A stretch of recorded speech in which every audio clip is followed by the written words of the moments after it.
Welcome to the debate. Imagine a room that's chilled to, say, 25 degrees Fahrenheit, and you place an ice cube on a table. Slowly, the temperature in that room begins to rise. 26 degrees, 27, 28. Right, and absolutely nothing happens. Structurally, the ice is completely unchanged to the naked eye if you're the one trying to warm the room. It just looks like a failed experiment. It looks like a total failure.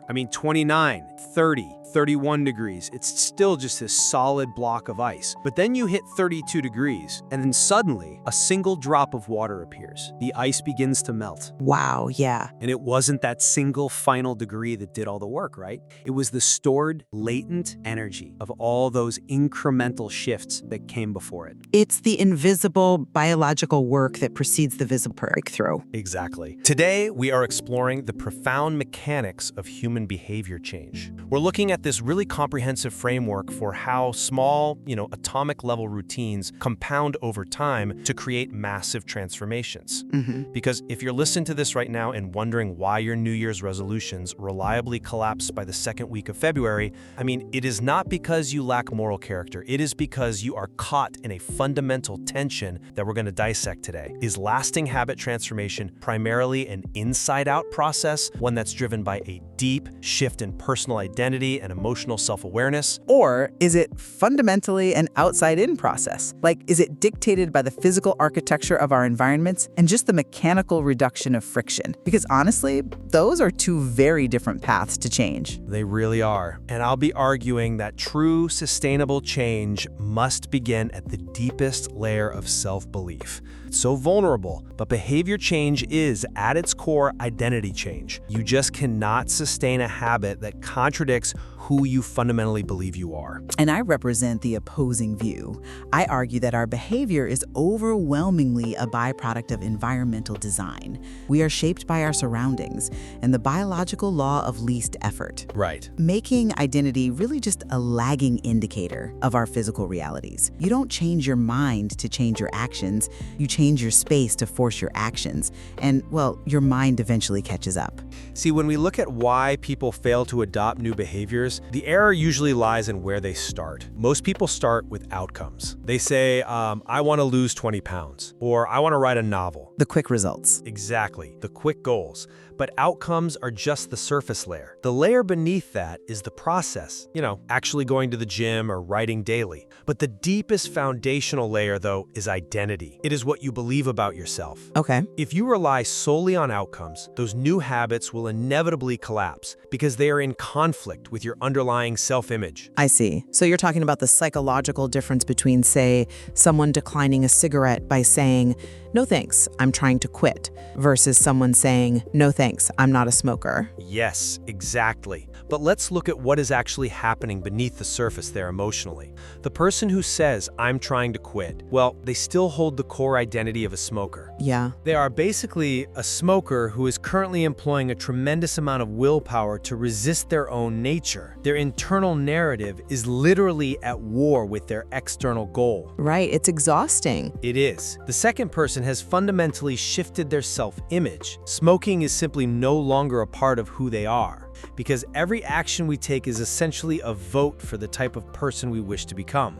We don't just blindly follow paths, we act in accordance with our self-perception. So true change is an inside-out phenomenon. I hear you, but you're kind of romanticizing the process. While the concept of an identity shift sounds incredibly poetic, the empirical reality of human neurology tells a starkly different story. How so? Well, humans naturally, biologically, follow the path of least resistance. It is an evolutionary mandate. I think we vastly overestimate the role of internal motivation and deeply underestimate the invisible hand of environment design. You brought up the person who says, "I'm not a smoker." I would argue that this profound identity shift only crystallized because they first altered their environment, throwing away the ashtrays, avoiding the bars where they used to smoke. Right. By making the act of smoking physically impossible long enough for the neural pathways of the habit to actually weaken. So you view identity as entirely downstream from environment? Absolutely. Identity Activity is a lagging indicator. Think about how we view quote-unquote disciplined people. We look at a marathon runner or a prolific author, and we just assume they possess this heroic internal well of willpower driven by a rock-solid identity. Yeah, we totally do. But behavioral science shows us that highly disciplined people simply design their lives so they don't have to use willpower. They manipulate cues. They make good habits obvious and bad habits invisible. You don't need to undergo a profound identity shift or a psychological awakening to stop eating junk food. Well, You literally just need to stop keeping it on your kitchen counter. Mechanics trump mindset every time. okay, mechanics can initiate a behavior, sure, but they cannot sustain it through adversity. Let's look at the actual mechanism of action here, the habit loop. You have the cue, the craving, the response, and the reward. Right. You are focusing almost exclusively on the cue, the environmental trigger. But the true engine of that loop is the craving. And craving isn't just wanting something,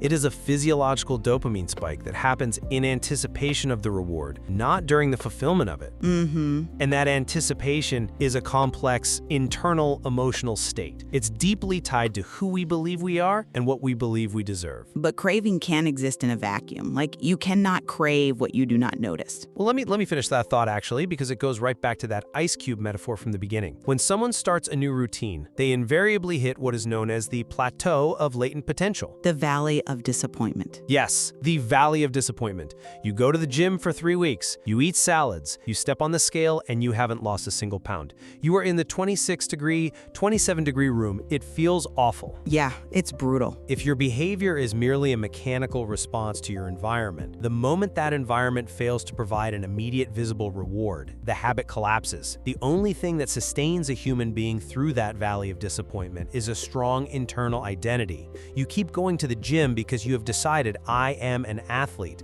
not because you placed your running shoes by the front door. The shoes won't drag you through the valley. See, I disagree. The shoes by the door actually do a lot more work than the internal monologue. You are placing the entire burden of endurance on the human psyche, which is notoriously fragile, especially when we're anxious or tired. But let's look at the science of cues and that dopamine spike you mentioned. Yes, dopamine drives anticipation, but that spike is entirely dependent on the cue stage. If you unplug your television, remove the batteries from the remote, and put it in a drawer in another room. That's a lot of friction. Exactly. The identity of being a disciplined person who doesn't watch TV is never even tested. The dopamine spike never occurs because the visual trigger is absent. You don't need to cross the valley of disappointment if you simply remove the obstacles from the path. But you can't live your entire life in a sterile, perfectly engineered vacuum. I mean, you cannot child-proof the entire world. Temptation will inevitably appear. Which is exactly why the architecture of the system is vastly more reliable than the resilience of the individual. Consider the design of the Japanese Shinkansen, the bullet train. It achieves incredible speeds, not because the engine has a strong desire or identity to go fast. Right. The speed is engineered directly into the tracks.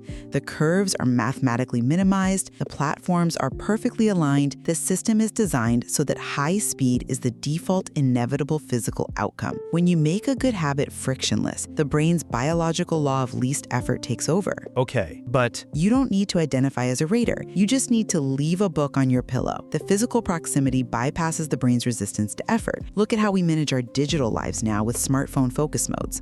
You don't build an identity as a focus worker to stop looking at social media. You set up a software block that physically bricks the app between 9 a.m. and 5 p.m. You've engineered the tracks. okay, setting up a focus mode is a nice mechanical trick. But what happens at 5:01 p.m.? If you haven't changed your underlying identity, you're going to binge that app for 3 hours because you're still using it to cope with a job you hate. Oh, wow. The friction just delayed the inevitable. Treating the environment alone is akin to treating a symptom while entirely ignoring the underlying disease. I wouldn't call preventing the action entirely ignoring the disease. It is when the behavior is rooted in emotional distress. Destructive habits are rarely just bad logistical choices. They are autocatalytic. They are self-reinforcing loops. Take the common example of a corporate manager who compulsively eats junk food from her desk every afternoon. And the environmental solution would be to simply throw the candy in the trash. Problem solved, dopamine loop broken. Now, the specific physical action of eating candy is broken, but the psychological loop is completely intact. Why was she eating the candy? Usually, if you force someone to track their habits, to cultivate deep self-awareness, you find a trigger. Like what? Let's say her trigger is anxiety whenever her boss walks past her office with a harsh look.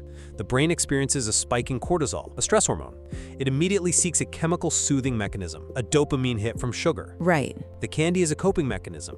If she had just thrown the candy away, your environmental design, the anxiety from her boss, is still there. The cortisol spike is still happening. Her unmet emotional need will simply manifest in a new, potentially more destructive habit. She might start biting her nails until they bleed or doom scrolling for 2 hours.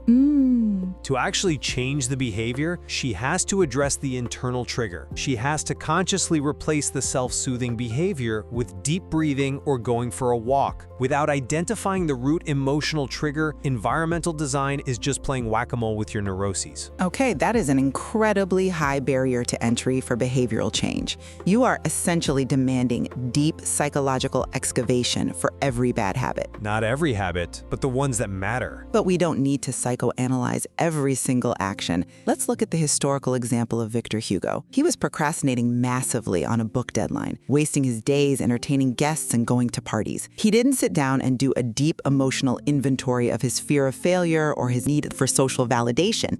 No, he didn't. No, he used a strict commitment device. He literally locked all of his clothes in a large chest and instructed his assistant to take the key away. Stripped of his clothes, wrapped in a shawl, he physically couldn't leave the house. He forced the writing behavior through extreme environmental constraint. He didn't need an emotional breakthrough. He needed his options eliminated. Come on, locking your clothes in a trunk is an extreme, unsustainable edge case. It's a fun historical anecdote, but it's not a daily strategy for a normal human being trying to navigate modern life. I mean, sure. Let's look at the biological mechanics of the 2-minute rule. When you want to start a new habit, you scale it down to just 2 minutes. Instead of read a book, it's read 1 page. Instead of run 3 miles, it's tie my running shoes. Right. Why does this work? Because you are explicitly bypassing the amygdala's threat response. The brain resists large tasks because they require massive energy expenditure, which the brain interprets as a threat to its reserves. By making the action take only 2 minutes, it's too small to fail. Right, it's manageable. Exactly. The brain doesn't register it as an energy threat, so you don't experience emotional dread. You just tricked the brain's effort calculation mechanism. The mechanics of the 2-minute rule prove that if you make the start completely frictionless, momentum naturally takes over, completely independent of the person's internal emotional state or identity. You're treating the human mind like a simple algorithm. Input 2 minutes, output a habit. But that mechanical trick breaks down entirely when we realize what the 2-minute rule is actually meant to accomplish. Which is? The goal of reading 1 page isn't the mechanical act of reading a few sentences. It is casting a vote for the identity of I am a reader. You have to establish the habit before you can optimize it. The 2-minute rule is just a bridge to identity formation. And this mechanical worldview of yours completely ignores the most chaotic, non-mechanical variable in human behavior: other people.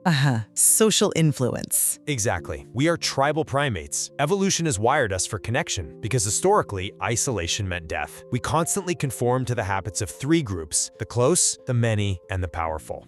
Why do we subconsciously mirror our friends, our culture, and our leaders? Not because of physical friction or 2-minute rules, but because belonging fundamentally shapes our identity. The deepest human desire is to belong to a tribe. Okay. When your behavior aligns with the values of your tribe, it ceases to feel like a burden. It becomes a pure expression of identity, like this is who we are. If you join a community of marathon runners, running isn't just a mechanical process you have to trick your amygdala into doing. It is the physical manifestation of your social identity. The internal desire to belong utterly overpowers any external physical friction you might face. I agree. That social influence is incredibly powerful, but you are interpreting the tribe through a philosophical physical lens rather than a biological one. The tribe is not about an ethereal sense of self-actualization. It is just another external environmental constraint. It is social architecture. Wait, how is forming a deep bond with a community just social architecture? Because of how the brain processes social dynamics. When you join a culture where your desired behavior is the norm, you are utilizing mirror neurons. These are neurons that fire both when you act and when you observe the same action performed by someone else. They literally compel us to mimic our surroundings.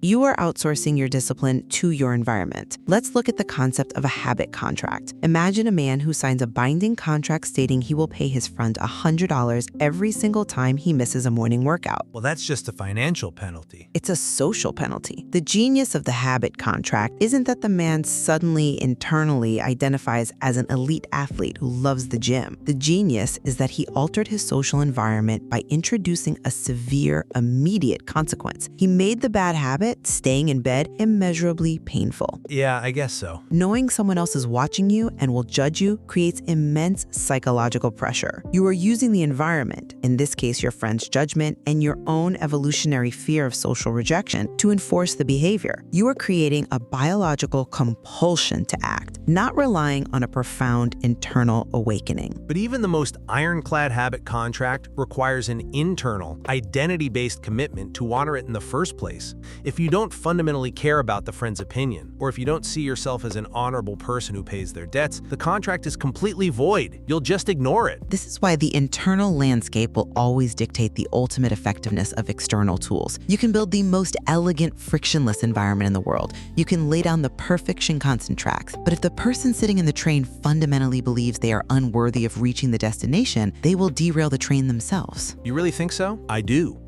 They will actively seek out the friction you tried to eliminate. We return to the fact that bad habits are autocatalytic. Without taking the time to pause, to reflect, and to ask, what is this behavior actually doing for me emotionally? We remain entirely blind to our own self-sabotage. Environmental design is an incredibly effective, necessary tool. I am not denying that.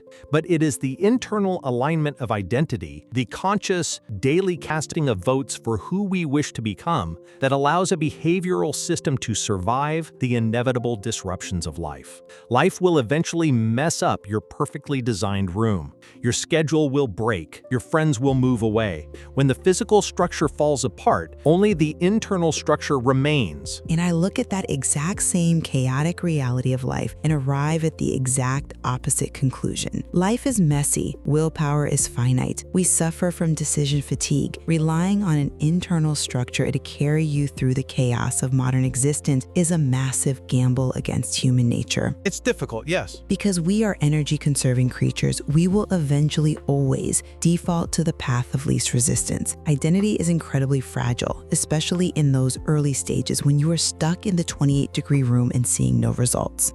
Therefore, architecting your physical and social environments so that good choices are practically inevitable and bad choices are physically or socially impossible is the only reliable secret to lasting results. Environment is the invisible hand that shapes human behavior. When you make the cues obvious, the actions easy, and the bad habits fundamentally harder to access, you stop fighting your own biology. Right. You don't need to wage a daily war against yourself. You simply flow down the path you have already carved into the earth. It really is a profound duality. The mechanics of behavior change clearly require us to respect both the mind and the physical space. The most robust frameworks out there suggest that dealing with the complexity of human nature requires examining both our inner narratives, the specific stories we tell ourselves about our worth, and our outer realities. Yeah, it forces a dual questioning. You have to ask the identity question, who am I trying to become? But you also have to ask the architectural question, what is the room I am currently sitting in, nudging my biology to do? Exactly. If your identity says writer, but your desk is covered in video game controllers, well, biology usually wins. You have to design the mind and the space in tandem. Exactly. There is clearly much more to explore explore within the science of habits, and we leave it to you, the listener, to reflect on your own processes of change. Look at the habits you are struggling with right now. Do you need to rewrite the internal identity driving the anxiety, or do you simply need to introduce a 20-second barrier between you and the distraction? Usually it's a bit of both. But wherever you start, you have to acknowledge that the process is not an overnight spectacle. No, it never is, because as we established at the beginning of the hour, you can raise the temperature in the room degree by painful degree, and for a very long time, that ice cube will remain perfectly, stubbornly solid. Right. It will look like nothing is working,